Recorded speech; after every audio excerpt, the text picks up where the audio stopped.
श्री शिवाय नमस्तुभ्यम। हर हर महादेव। देखिए आज की वीडियो बहुत ही खास होने वाली है क्योंकि आज के दिन पड़ रहा है सोमवार और सोमवार का जो दिन होता है वो भगवान शिव को अत्यधिक प्रिय होता है। तो सोमवार के दिन अगर हम कुछ उपाय करते हैं तो इससे हमारे जीवन में आने वाले सभी संकट, सभी बाधाएं, सभी समस्याएं समाप्त हो जाती हैं और हमारे जीवन से सभी परेशानियां समाप्त हो जाती हैं। देखिए पूज्य गुरु जी की कथा सुनकर समझकर समझाने का पूरा प्रयास करूंगी, इसलिए वीडियो को अंत तक जरूर देखना। और अगर आप भगवान शिव के अनंत भक्त हैं और उनकी कृपा पाना चाहते हैं तो चैनल को सब्सक्राइब जरूर करना। चलिए चलते हैं हम पहले उपाय की ओर। पहला जो उपाय बहुत ही खास उपाय है, बहुत ही अचूक उपाय है मनोकामना पूर्ति के लिए। अगर आपकी कोई भी इच्छा है, कोई भी मनोकामना पूरी नहीं हो रही है तो आज के दिन आप ये उपाय जरूर करें। करना क्या, आपको लेना है एक बेलपत्र। बेलपत्र है वो कहीं से खंडित नहीं होना चाहिए, कटा फटा बेलपत्र नहीं होना चाहिए। उसके बाद में हमें लेना है थोड़ा सा शहद। शहद है वो सबके घरों में आसानी से मिल जाएगा, हमें थोड़ा सा शहद ले लेना है। देखिए उसके बाद में हमें लेना है एक लोटा जल। लोटा है वो हम तांबे का लेंगे, उसमें शुद्ध जल हम भर लेंगे। देखिए जल हमें अपने घर से भर कर ले जाना है, अपने किचन से भर कर ही ले जाना है। उसके साथ ही हमें लेना है थोड़ा सा लाल चंदन। देखिए अगर आपके पास लाल चंदन नहीं है तो आप उसकी जगह पर थोड़ा सा घी भी ले सकते हैं। देखिए उसके बाद में हमें ये सब सामग्रियां लेकर पहुंच जाना है भगवान शिव के मंदिर में। वहां पर जाने के बाद में सबसे पहले जो हमारे पास एक बेलपत्र है, उस एक बेलपत्र की जो बीच वाली पत्ती है उस पत्ती पर हमें अपने सीधे हाथ की जो अनामिका उंगली होती है, चीटी उंगली के पास वाली जो उंगली होती है वो अनामिका उंगली होती है, उस अनामिका उंगली से हमें थोड़ा सा शहद उस पूरी पत्ती पर अच्छे से लेपन कर देना है। उसके बाद में हमें लाल चंदन लेना है या फिर आप घी लेकर आए हैं तो वो लेना है। और हमने जो गोल जो सर्कल बना रखा है उसे देखिए जहाँ पर तीनों पत्तियाँ मिलती हैं वहाँ पर एक बिंदी हमें लगा देनी है।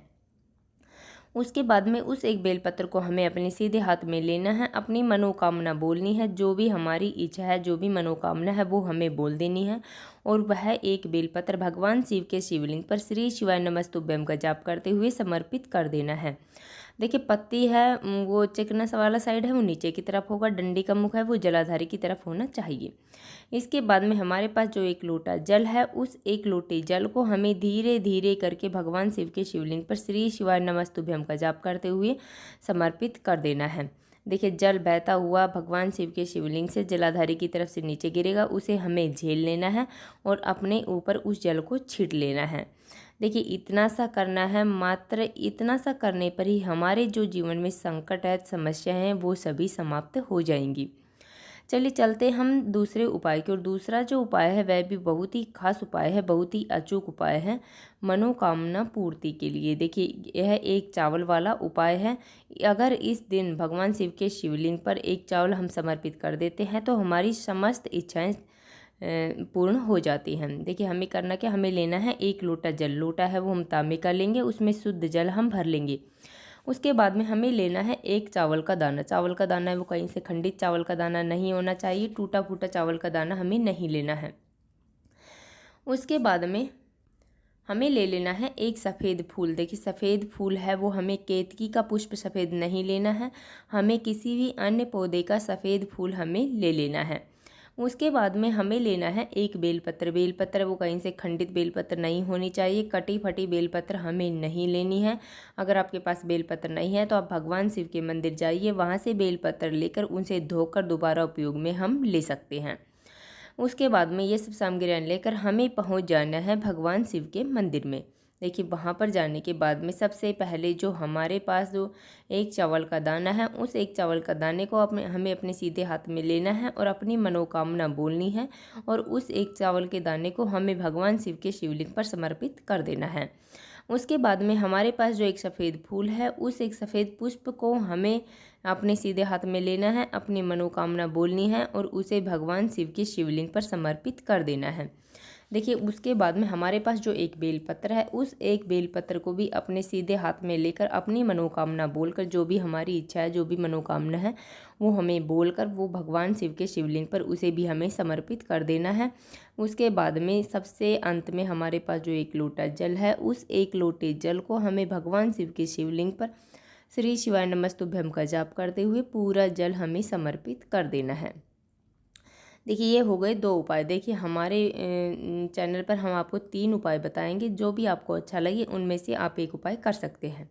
अब चलिए चलते हम तीसरे और अंतिम उपाय की ओर। तीसरा जो उपाय है वह बहुत ही खास उपाय है घी का। देखिए अगर हम घी वाला उपाय आज के दिन कर देते हैं तो हमारे जीवन में आ रहे जो हमारे घर में लड़ाइयाँ हो रही है वो समाप्त हो जाएंगी। कर्ज मुक्ति के लिए यह उपाय करना है, रोग मुक्ति के लिए यह उपाय करना है। हमें लेना है थोड़ा सा घी और एकमात्र इस घी को लेकर ही हमें चले जाना है भगवान शिव के मंदिर में।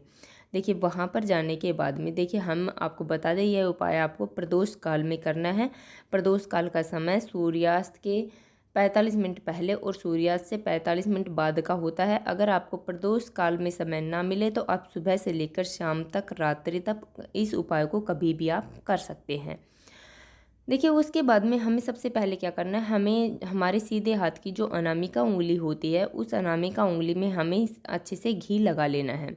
देखिए घी लगाने के बाद में उस घी का लेपन हमें माता सुख सुंदरी वाले स्थान पर अच्छे से कर देना है। देखिए आपको स्क्रीन पर भी दिख रहा होगा, अच्छे से घी का हमें लेपन कर देना है। उसके बाद में हमें उस उंगली को हमें वहाँ पर पूछना नहीं है, किसी भी चीज़ पर नहीं पूछना है, उसे वैसे ही हमें लेकर आना है और हमें हमारे जो दरवाज़ा होता है, मेन गेट होता है, उसके ऊपर हमें एक बिंदी वहाँ पर लगा देनी है। और हमें अगर यह उपाय हम देखिए हमारे जीवन में जो हमारे घर में लड़ाइयाँ हो रही है, झगड़े हो रहे हैं, उसके लिए अगर हम कर रहे हैं तो इसके लिए हमें चंद्रमौली महादेव का स्मरण कर लेना है।